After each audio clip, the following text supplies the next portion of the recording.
Bench जो बार बार टूट रहा है उससे जाहिर ही हो रहा है कि जजेस के आपस के दरमियान भी एतमाद का फुकदान है।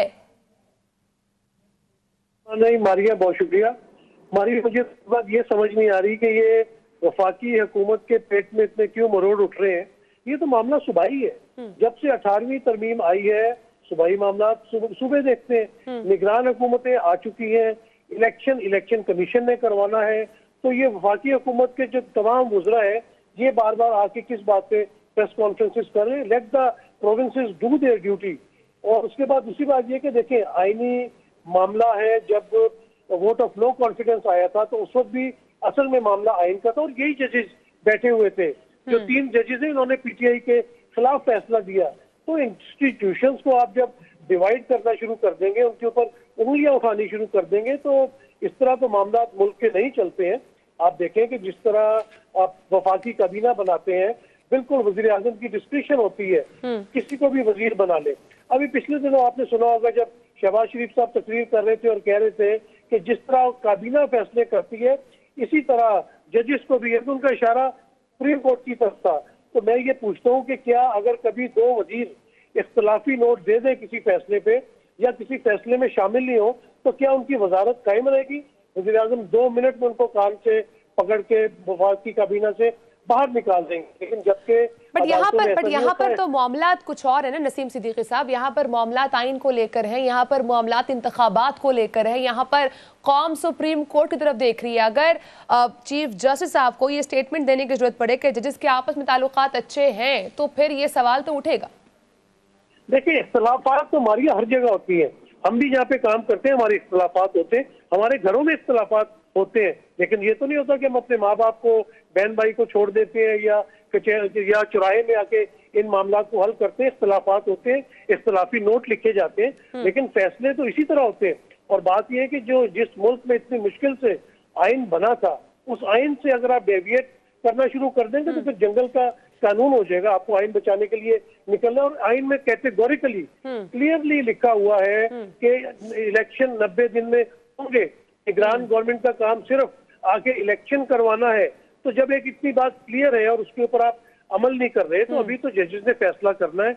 अभी उन्होंने बहस करनी है, वो तमाम मौका देते हैं। जिस तरह वोट ऑफ नो कॉन्फिडेंस में उन्होंने तमाम मौका दिया था, लेकिन आखिर में फैसला ये हुआ कि 14 दिन के अंदर वोटिंग होनी चाहिए। गो कि 14 दिन गुजर चुके थे, लेकिन उन्होंने कहा कि आप पिछली तारीख में जाके जो स्टैंडिंग पोजीशन थी 30 अप्रैल को 2022 की, उसमें जाके आप इसमें काउंटिंग कराएं। और इमरान खान साहब को, पीटीआई को काउंटिंग करवानी पड़ी। इसीलिए अभी तो मामला हल तलब है।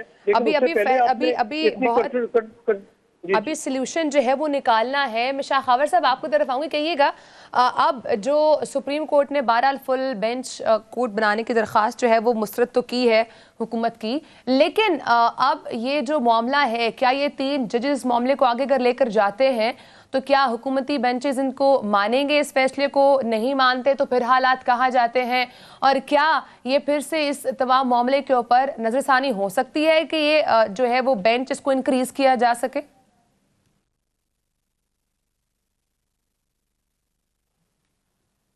शाह खावर साहब, आपको मेरी आवाज आ रही है?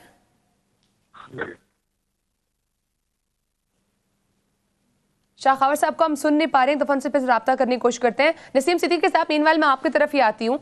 अब चूंकि ख्वाजा साहब का भी बयान सामने आया है और मरियम औरंगजेब साहिबा भी सामने फ्रंट फुट पर जो है वो कह रही हैं कि जो तराजू के दोनों पलड़े हैं उनको बराबर होने की ज़रूरत है। मरियम नवाज साहिबा भी जो है वो बयान दे रही हैं। लेकिन एक तरफ जहां पर चीफ जस्टिस साहब ने एक ओपन फोरम छोड़ा है कि हुकूमत और अपोजिशन आपस में डायलॉग करे, तो क्या अब हुकूमत और अपोजिशन क्या आपस में डायलॉग करने के लिए रेडी है? इमरान खान साहब की तो बहरहाल स्टेटमेंट सामने आ चुकी है। वो ये कह रहे हैं कि मुज़ाकरात करने के लिए तैयार हूं, लेकिन फैसला जो है वो आइन के मुताबिक होना चाहिए। क्या अब कौन इन दोनों के दरमियान, हुकूमत और ऑपोजिशन के दरमियान, कौन ये मुज़ाकरात करवाएगा? पोलराइजेशन बढ़ चुकी है, उस लिहाज से तो बहुत ही मुख्तलिफ है, बहुत ही मुश्किल है कि आप इन सबको एक पेज पे लाके खड़ा कर दें। लेकिन ये कि कुछ सेन वॉइसेस पीटीआई में से जा सकती है। लेकिन जैसे कि इमरान खान साहब ने कैटेगोरिकली कहा कि मैं बात सिर्फ इलेक्शन के ऊपर करूंगा और किसी चीज के ऊपर बात नहीं करनी, ना करप्शन पे बात होगी, ना किसी और चीज पे बात होगी, बात सिर्फ और सिर्फ इलेक्शन पे होगी। लेकिन गवर्नमेंट तो इलेक्शन की तरफ जाना ही नहीं चाहती। आपने देखा जितने भी सर्वे आ रहे हैं उसमें पीटीआई की जो पॉपुलैरिटी है वो स्काई वॉकिंग है। तो इस मामले में होते हुए बड़ा मुश्किल लगता है कि कोई डायलॉग हो सकेगा। मुझे तो यही लगता है कि इनका डायलॉग कोई नहीं होगा और चीफ जस्टिस और उनके बेंच को कोई आईनी फैसला ही करना पड़ेगा। और आइन में तो क्लियर लिखा हुआ है कि आपने 90 दिन में इलेक्शन कराने। हाँ, ये हो सकता है कि अपना सुप्रीम कोर्ट की थोड़ी सी मेहरबानी हो जाए, उसमें थोड़ा सा अमेंडमेंट कर दे और कह दे कि भाई चले आप जो 30 अप्रैल डेट सदर मुमलिकत में उसके ऊपर इलेक्शन करवाएं, क्योंकि ये पैसों का कोई मसला नहीं है। देखिए अभी मैं पढ़ रहा था एक जगह, तो उसमें लिखा हुआ था कि इतने बिलियन रुपीस जो है वो लाहौर में वजीर आजम के हेलीपैड की लैंडिंग के लिए वो बजट मुख्तस किया गया है। तो ये 20 अरब रुपया बाउंडिंग है। इलेक्शन कमीशन का काम क्या है? इलेक्शन कमीशन को जो तनख्वाहें मिलती है, जो बड़ी बड़ी मराहत मिलती है, वो इलेक्शन करवाने के लिए मिलती है ना। वो इलेक्शन करवाने का डिपार्टमेंट है। अगर वो इलेक्शन ही कंडक्ट नहीं कर सकता और वो लेकिन इलेक्शन कैसे कंडक्ट करवाएंगे जब हुकूमत उनके साथ कोऑपरेट नहीं करेगी, हुकूमत उनको सिक्योरिटी प्रोवाइड नहीं करेगी? तो देखिए हमारी हुकूमत को तो कोऑपरेट करना पड़ेगा। ये तो नहीं हो सकता कि कोई गवर्नमेंट आए और वो सारी उम्र के लिए तो नहीं आ जाती, वो इलेक्शन ही ना करवाए, इन्हीं हेले बहानों से 2 साल इलेक्शन वो डिले कर दे। तो इस तरह तो काम नहीं चलता बिल्कुल भी। तो ठीक है, लेकिन हुकूमत के पास भी एक लॉजिक पड़ेगा। है। वो ये कहते हैं कि लॉ एंड ऑर्डर की सिचुएशन उस लिहाज से नहीं है कि हम जो है वो आगे इस वक्त इंतखाबात के लिए प्रोसीड करें। सुहैर में आपके पास आती हूँ पॉलिटिकल सिचुएशन को लेकर, लेकिन शाह खावर साहब ने फिर से ज्वाइन किया। सर कहिएगा, ये 9 रुकनी बेंच 3 रुकनी बेंच तक पहुंच चुका है। चीफ जस्टिस साहब तो ये कह रहे हैं कोई ज़ाब्ता और कानून फुल कोर्ट बनाने की इजाज़त नहीं देता है। तो अब अगर यही बेंच जो इस वक्त मौजूदा है यही फैसला करता है तो क्या हुकूमती रहनुमा इस फैसले को माने? क्योंकि जो हुकूमती रहनुमाओं की तरफ से स्टेटमेंट सामने आ रही है वो तो ये कह रहे हैं कि अगर ये बेंच फैसला देता है तो फिर तो हम इसमें इत्मीनान ही नहीं कर सकते। ये यही बात है। देखिए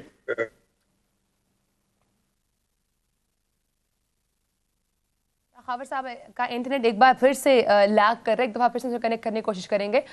नसीम सिद्दीकी साहब, मीनवाइल में फिर आपकी तरफ पॉलिटिकल सिचुएशन को लेकर आऊंगी। एक तरफ हुकूमत जवाब ये बना रही है कि हमारे पास जो है वो लॉ एंड ऑर्डर की सिचुएशन ठीक नहीं है, हमें अपनी सिक्योरिटी को ऐसे मकामात पर डिप्लॉय करना है जहाँ पर हम लॉ एंड ऑर्डर की सिचुएशन को बेहतर बना सकें, उसको हम जो है वो स्टेबल बना सकें। लेकिन अगर पॉलिटिकल सिचुएशन ऐसी ही रही जहाँ पर अब कानून के ऊपर भी सवाल उठने लग गए हैं, सुप्रीम कोर्ट की तरफ सबकी अगर नजरें हैं, और अगर ये सियासी मामलात ऐसे ही रहते हैं तो मतलब इकोनॉमी के हालात भी ऐसे ही रहेंगे, तो फिर मुल्क को आप कहां जाता देख रहे हैं? फिर ये हालात कहां जाएंगे? इलेक्शन वक्त पर हो पाएंगे या फिर नहीं हो पाएंगे? नसीम सिद्दीकी साहब, जब तक मुआशी इस्तेकाम नहीं आ सकता ये इलेक्शन की तरफ जाना पड़ेगा। ये भी एक जरूरत है। दुनिया में हमने देखा कि जब जंगें हो रही थी, जंग के दौरान भी इलेक्शन हुए।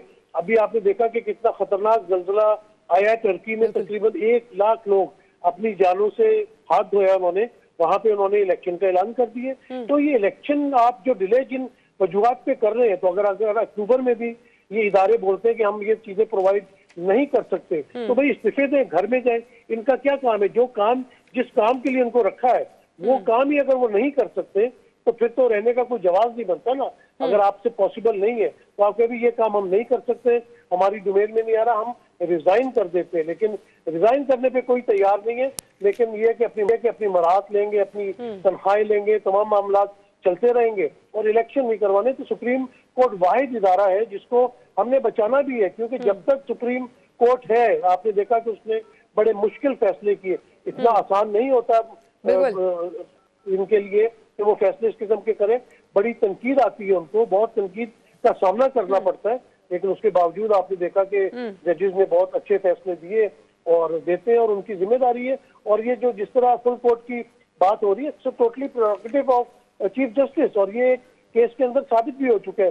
5 रुकनी जो बेंच था उसने फैसला किया था कि सुप्रीम कोर्ट में चीफ जस्टिस का जो है प्रेरोगेटिव होता है, और हर जगह चीफ का ही होता है। हमारी आर्म फोर्सेज में देख लें कि कितना डिसिप्लिन है वहां पे, जो कहते हैं कि अगर जिस तरफ चीफ देखता है उसी तरफ तमाम लोग देखते हैं। तो ऐसे ही होना चाहिए। वजीर आजम मुल्क का सरबराह होता है, वो जिस तरह कहता है काबीना उनके साथ चलती है। तो इसी तरह सुप्रीम कोर्ट में भी जो जजेस बैठे हुए हैं, बड़े मायानाज जजेस हैं, एक्सपीरियंस लोग होते हैं, और उनको चाहिए कि वो कौम के साथ चलें। जब इतना मुश्किल मरला है पाकिस्तान के ऊपर। पाकिस्तान के ऊपर इतना बड़ी आईनी जिम्मेदारी है, मेरे ख्याल से उस जजेस को बेंच में से निकलना नहीं चाहिए। उनको चाहिए कि वो तमाम मामला को देखें और अपनी अपनी राय दें। जब 9 रुकनी बेंच बनाया था तो इसका मतलब था कि उनका बड़ा अच्छा जेस्चर था चीफ जस्टिस साहब का। मतलब 15 जजेस में से अगर उन्होंने 9 का बेंच लेकिन बना दिया जो जजेस तो बैक ऑफ हुए हैं वो ये कह रहे हैं, सिद्दीकी साहब वो ये कह रहे हैं कि हमसे मुशावरत ही नहीं की गई है, हमें कॉन्फिडेंस भी नहीं दिया गया। देखिए ये छोटी छोटी बातें हैं। मेरा मतलब है कि इतने बड़ा इदारा है, वहां पे इस तरह की छोटी छोटी नाराजगियां बिल्कुल भी नहीं होनी चाहिए कि हमारे पास जो है मुशावरत नहीं की। ये तो आप देखें कि आपको कौम के लिए सोचना है ना, ये आपको कौम के टैक्स में से पैसे दिए जाते हैं, कौम के टैक्स में से आपको मराद दी जाती है। वहां पे आप इख्तलाफे राय तो जरूर रख सकते हैं, लेकिन ये तो नहीं कह सकते कि छोटी सी बात है तो आप नाराज हो गए बच्चों की तरह। आपने कहा कि मैं इसमें नहीं बैठ सकता या फैसला नहीं दे सकता। तो कम से कम इस तरह की चीजें नहीं होनी चाहिए और इनको अपनी आईनी और कानूनी जिम्मेदारियां जो है वो पूरी करनी चाहिए। ठीक है, शाह खबर साहब ने